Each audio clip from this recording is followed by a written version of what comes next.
અલે હોભળો છો, મારે તમને એક વાત પૂછવી હતી. હા બોલ.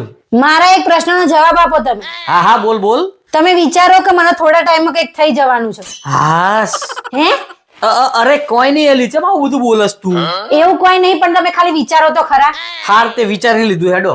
અને ખાલી એક જ રસ્તો છે મને બચાવવાનો. હા તે કયો રસ્તો છે એ રહ્યો? તમારી એક્સ ગર્લફ્રેન્ડ ના જોડે લગ્ન કરી. અચ્છા પછી? હા તો તમે મને બચાવી લેશો? હાવ હાવ. અરે ના, તું કેવા ફાલતુ પ્રશ્નો પૂછે છે? આ બધા પ્રશ્નોનો જવાબ મારે નહીં આપો તને. ખાલી 60 સેકન્ડ છે તમારી જોડે આ પ્રશ્નનો જવાબ આપવા માટે. એ હવે આ તો મને મારવાના પ્લાનિંગ થી આવી છે. ઊંધા હાથે મારશે કે સીધા હાથે મારશે? ના ના, આ તો મને ધીમે ધીમે ફરી વળવાની લાગે છે. ભલે બોલો જલ્દી, ખાલી 30 સેકન્ડ બાકી છે હવે.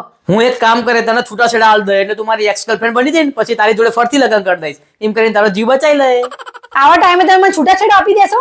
અરે ના ના, તો પછી હું મારી જૂની એક્સ ગર્લફ્રેન્ડ જોડે લગ્ન કરીને તારો જીવ બચાવી લે. મને ખબર જ હતી, હજુ તું એના ભૂલ્યો નહીં.